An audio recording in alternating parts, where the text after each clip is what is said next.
नमस्ते। कहिलेकाहीँ सुनिन्छ नि वेदहरू 10,000 वर्ष पुराना रे, संस्कृत चाहिँ संसारकै सबै भाषाको जननी रे, अनि महाभारत युद्ध त 5,000 वर्ष अगाडि नै भएको वास्तविक घटना रे। यस्ता कुराहरूले हामीलाई गर्व पनि लाग्छ होइन? हो, गर्व लाग्नु स्वाभाविक हो, तर इतिहास र पुरातत्वले के भन्छ त? आज हामी यिनै विषयमा अलि गहिरेर कुरा गर्नेछौँ। प्रमाण र आस्था बीचको रेखा कहाँनिर छ त्यो पहिल्याउने कोसिस गरौँ न। एकदमै। त्यसो भए कहाँबाट सुरु गरौँ? वेद र महाकाव्यहरूको उमेरबाटै जाउँ न त। कति पुरानो मान्ने त यिनीहरूलाई? 10,000 वर्ष कि 1500 ईसा पूर्व? यो त ठूलो फरक भयो नि। हो, ठूलो फरक छ।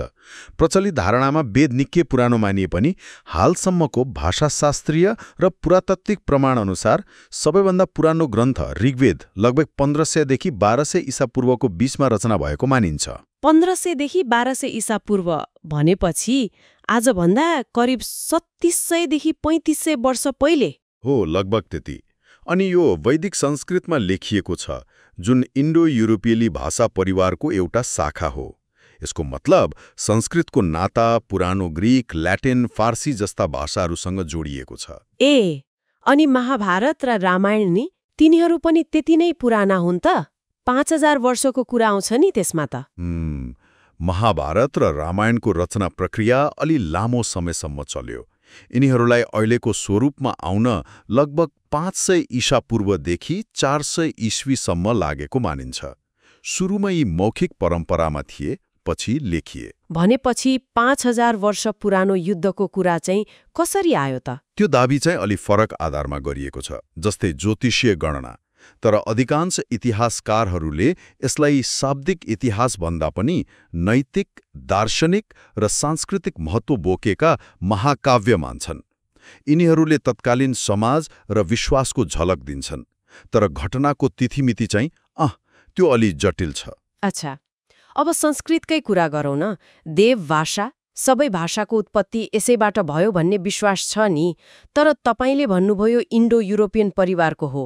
हो, संस्कृत निस्सन्देह एउटा अत्यन्तै समृद्ध र वैज्ञानिक भाषा हो। तर भाषा विज्ञानले के देखाउँछ भने यो एक्लै आकाशबाट झरेको होइन। यो इन्डो युरोपीय भाषा परिवारको सदस्य हो, जसको अर्थ यसको विकास पनि अरू भाषाहरू जस्तै एउटा लामो ऐतिहासिक प्रक्रियाबाट भयो। अनि संस्कृत नाम नै पछि आएको हो र? हो, करिब 500 ईसा पूर्वतिर महान वैयाकरण पाणिनीले तत्कालीन बोलचालको भाषालाई अत्यन्तै सूक्ष्म नियमहरूमा बाँधेर परिष्कृत गर्नुभयो। त्यसपछि नै यसलाई संस्कृत अर्थात् परिष्कृत वा संस्कार गरिएको भनिन थालियो। त्यस अघिको रूपलाई वैदिक संस्कृत भनिन्छ। ए, अनि पाणिनीले नियम बनाउनु अघि पनि त भाषा थियो होला नि? अवश्य थियो। त्यो वैदिक संस्कृत थियो, जसमा वेदहरू रचिए। पाणिनीले त्यसलाई अझै परिमार्जन गरेर शास्त्रीय संस्कृतको रूप दिए। अनि रोचक कुरा के छ भने संस्कृतले आफ्नो विकासक्रममा भारतका अन्य भाषा परिवार जस्तै द्रविड, तमिल, तेलुगु आदि र मुन्डा, सन्थाली आदिबाट पनि थुप्रै शब्दहरू लिएको छ। यो एकदमै जीवन्त भाषा थियो। यो त भाषाको कुरा भयो। अब अलिकति विवादास्पद तर महत्त्वपूर्ण विषयमा जाउँ। आर्यहरू, उनीहरू को थिए, कहाँबाट आए? भारतमै जन्मेका हुन्, जसलाई OIT out of India theory भनिन्छ, कि बाहिरबाट आएका AMT Aryan migration arrival theory? यसमा त निकै बहस छ नि। हो, यो निकै ठूलो बहसको विषय हो र यसमा विभिन्न धारका प्रमाणहरू छन्। हालका वर्षहरूमा वंशाणुगत अध्ययन मतलब जेनेटिक्सले यो बहसमा नयाँ आयाम थपेको छ। जेनेटिक्सले के भन्छ त? प्राचीन डिएनए को अध्ययनले के देखाउँछ भने करिब 2000 देखि 1500 ईसा पूर्वको बीचमा युरेसियाली स्टेप क्षेत्र, अहिलेको युक्रेन, दक्षिणी रुस, कजाकिस्तानतिरबाट ठूलो संख्यामा मानिसहरू दक्षिण एसिया, खासगरी भारतीय उपमहाद्वीपमा बसाइसरेका थिए।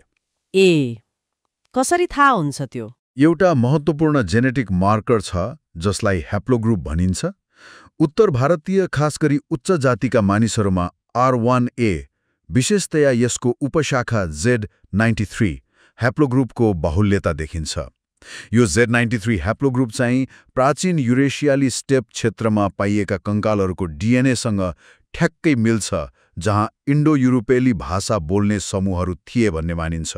अनि यो ह्याप्लोग्रुप महिलेदेखि भारतमा थिएन? अहिलेसम्मको पुरानो सिन्धु घाटी सभ्यता इन्डस भ्याली सिभिलाइजेसनका अवशेषहरूबाट निकालिएको डिएनएमा यो R1A-Z93 भेटिएको छैन। त्यहाँ फरक खालको वंशाणुगत संरचना देखिन्छ। यसले के सङ्केत गर्छ भने यो ह्याप्लोग्रुप बोक्ने मानिसहरू सिन्धु घाटी सभ्यताको पतनपछि वा त्यसको अन्त्यतिर मात्र भारतीय उपमहाद्वीपमा प्रवेश गरे। यो त वंशाणुगत प्रमाण भयो। भाषा विज्ञानले पनि यही भन्छ त? हो, भाषा विज्ञानले पनि यो बसाइसराईको सिद्धान्तलाई बलियो समर्थन गर्छ। हामीले अघि नै कुरा गर्यौं नि, संस्कृत इन्डो युरोपेली परिवारको भाषा हो भनेर। तपाईले संस्कृत, पुरानो फारसी, अवेस्टर्न, ग्रीक, ल्याटिन, जर्मन, अङ्ग्रेजी, रुसी, लिथुआनियाली जस्ता भाषाहरू हेर्नुभयो भने तिनका आधारभूत शब्दहरू र व्याकरणमा गहिरो समानता पाउनुहुन्छ।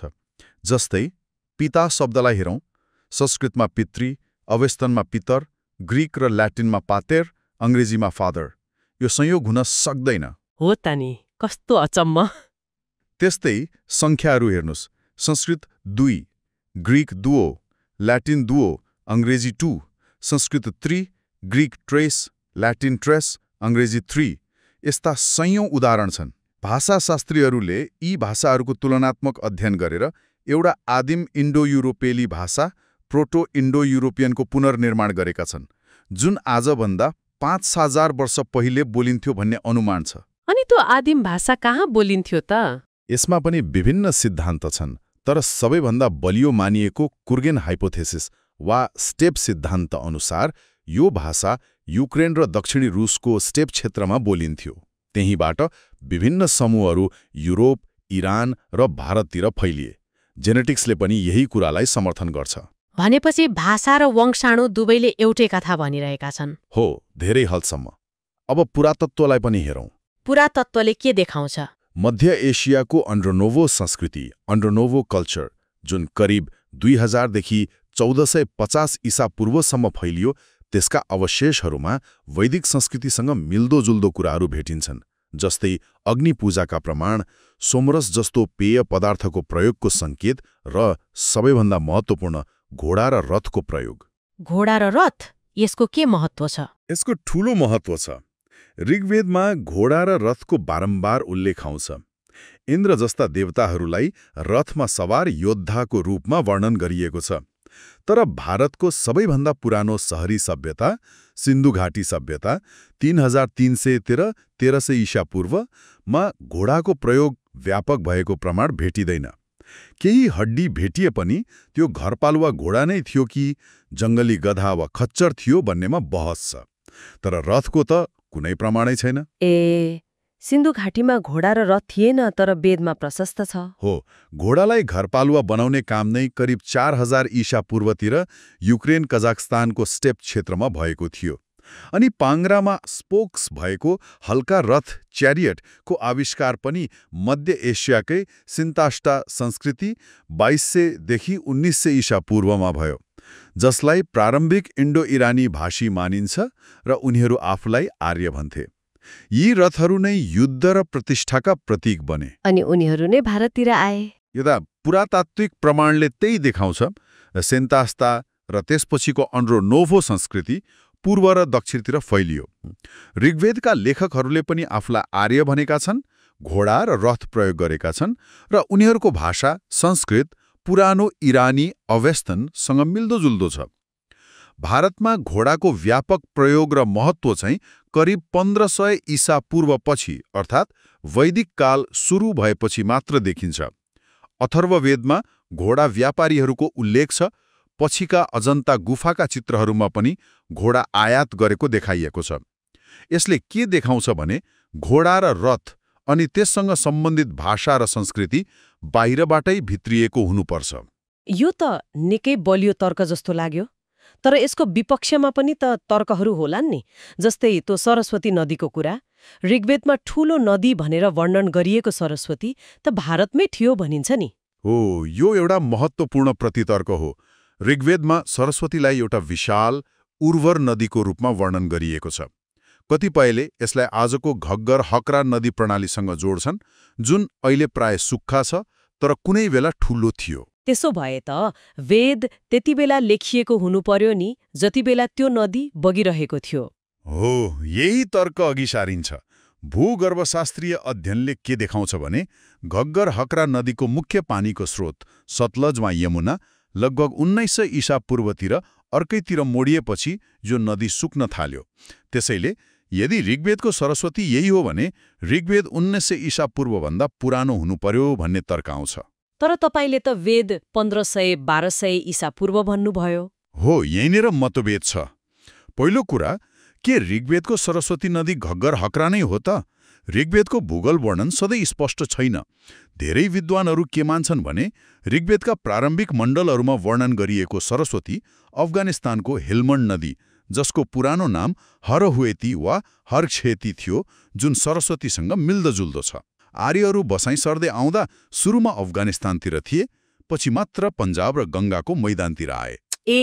भनेपछि सुरुको सरस्वती अफगानिस्तानमा, पछिको सरस्वती चाहिँ घग्गर हकरा हुन सक्छ? हो, यस्तो सम्भावना छ। अथवा सरस्वती नाम कुनै एक नदी विशेषको मात्र नभएर पवित्र नदीको लागि प्रयोग हुने सामान्य शब्द पनि हुन सक्छ। ऋग्वेदमा धेरै नदीहरूको वर्णन छ, त्यसैले सरस्वती नदीको आधारमा मात्रै वेदलाई 1900 ईसा पूर्वभन्दा धेरै पुरानो मानिहाल्न अलि गाह्रो छ। भाषाशास्त्रीय प्रमाणले 1500-1200 ईसा पूर्वतिर नै सङ्केत गर्छ। अच्छा, अर्को एउटा दावी सुनिन्छ, महाभारतको युद्ध त 5000 वर्षभन्दा नि पुरानो 5561 ईसा पूर्वमा भएको थियो रे। नक्षत्र गणना गरेर पत्ता लगाइयो रे। निलेश ओक जस्ता अनुसन्धानकर्ताहरूको नाम आउँछ। यसमा के भन्नुहुन्छ?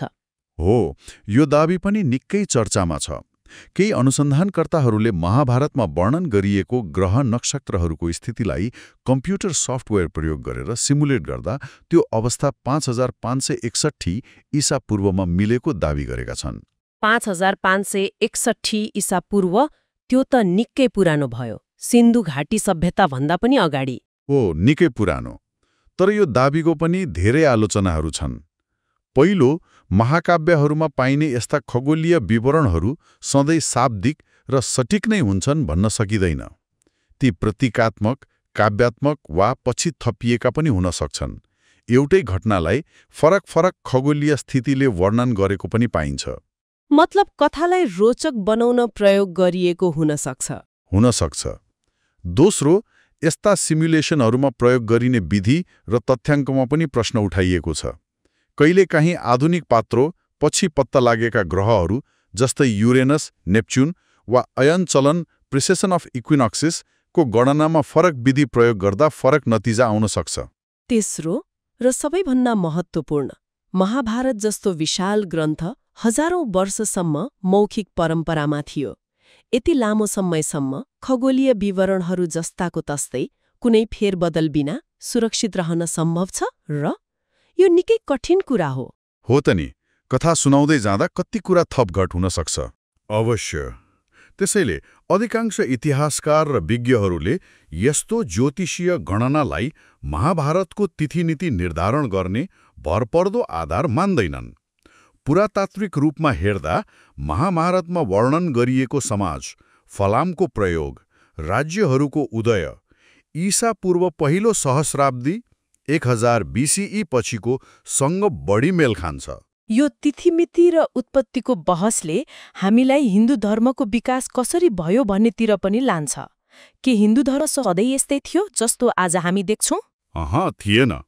कुनै पनि धर्म स्थिर हुँदैन। यो समय र समाजसँगै विकसित हुँदै जान्छ। हिन्दू धर्मको जरा वैदिक परम्परामा छ, तर आजको हिन्दू धर्म र प्राचीन वैदिक धर्ममा धेरै भिन्नताहरू छन्। कस्ता भिन्नताहरू? प्राचीन वैदिक धर्म मुख्यतया यज्ञ, पशुबलि सहितका ठूला अनुष्ठान र प्रकृति देवताहरूको पूजामा केन्द्रित थियो। इन्द्र, वर्षा र युद्धका देवता, अग्नि, आगोका देवता, सोम, एक प्रकारको पवित्र पेय र त्यसका देवता, वरुण, जल र नैतिक व्यवस्थाका देवता प्रमुख थिए। मन्दिर र मूर्ति पूजाको त्यति चलन थिएन। इन्द्र प्रमुख देवता थिए। अहिले त ब्रह्मा, विष्णु, महेशको कुरा बढी सुनिन्छ नि। हो, समयसँगै वैदिक देवताहरूको महत्त्व घट्दै गयो। उपनिषदहरूको समय लगभग 800-500 ईसापूर्वतिर आइपुग्दा यज्ञको सट्टा ज्ञान, ध्यान र दार्शनिक चिन्तनमा बढी जोड दिन थालियो। कर्म, पुनर्जन्म, संसार चक्रबाट मुक्ति, मोक्ष जस्ता अवधारणाहरू महत्त्वपूर्ण बने। अनि ब्रह्मा, विष्णु, शिव चाहिँ कहिले प्रमुख भए त? यो अझै पछिको विकास हो। खासगरी पुराणहरूको समय लगभग 300 ईस्वीपछि ईश्वरप्रतिको व्यक्तिगत प्रेम र समर्पण, भक्ति महत्त्वपूर्ण बन्यो। ब्रह्मा सृष्टिकर्ता, विष्णु पालनकर्ता र शिव संहारकर्ताको रूपमा त्रिदेवको अवधारणा स्थापित भयो। विष्णुका अवतारहरू राम, कृष्ण र शिव तथा देवी शक्तिको पूजा लोकप्रिय भयो। मन्दिर निर्माण र मूर्ति पूजा व्यापक बन्यो। यसमा बौद्ध र जैन धर्म जस्ता समकालीन धार्मिक आन्दोलनहरूको पनि प्रभाव देखिन्छ। अनि वर्ण व्यवस्था नि, त्यो त वेदबाटै आएको भनिन्छ। वर्ण व्यवस्थाको प्रारम्भिक उल्लेख ऋग्वेदको एउटा पछिल्लो मण्डल पुरुष सूक्तमा पाइन्छ, जहाँ समाजलाई 4 वर्णमा विभाजन गरिएको कल्पना छ। तर त्यो बेला यो व्यवस्था कतिको कठोर थियो वा जन्ममा आधारित थियो भन्ने स्पष्ट छैन। समय बित्दै जाँदा, खासगरी मनुस्मृति जस्ता ग्रन्थहरू रचिएपछि र गुप्तकाल 300-600 ईस्वीतिर आइपुग्दा यो व्यवस्था निकै कठोर र जन्ममा आधारित बन्न पुग्यो, जसले सामाजिक असमानतालाई बढायो। भनेपछि हिन्दू धर्म आफैमा एउटा लामो र जटिल विकासको यात्रा रहेछ। एकदमै। यो विभिन्न विचार, विश्वास र अभ्यासहरूको सङ्गम हो, जुन हजारौं वर्ष लगाएर विकसित भएको छ। अब अन्त्यतिर एउटा अर्को रोचक विषयमा कुरा गरौँ। हिन्दू र ग्रीक पुराणहरू बीच कहिलेकाहीँ अचम्मको समानता देखिन्छ नि। जस्तै महाभारतका कर्ण र ग्रीक वीर अकिलिजको कथामा केही समानता छ भनिन्छ। युद्ध, वीरता, देवताहरूको हस्तक्षेप जस्ता विषयहरू पनि मिल्दाजुल्दा छन्। के यिनीहरू बीच कुनै सिधा सम्बन्ध थियो होला? यो निकै चाखलाग्दो प्रश्न हो। कर्ण र अकिलिज दुवै असाधारण योद्धा थिए। दुवैको जन्ममा केही रहस्य थियो। दुवैसँग अभेद्य कवच जस्तै सुरक्षा थियो। कर्णसँग जन्मजात कवचकुण्डल, अकिलिजको शरीर एउटा कुर्कुच्चो बाहेक अभेद्य, र दुवै युद्धमा मारिए। यस्ता समानताहरू रोचक छन्। अनि इन्द्र र ज्यूस पनि आकाश र चट्याङका राजा जस्ता देखिन्छन्। हो, त्यस्तै अरू पनि समानता छन्। तर यसको मतलब ग्रीकहरूले हिन्दूबाट वा हिन्दूहरूले ग्रीकबाट कथा सापट लिए भन्ने हुँदैन।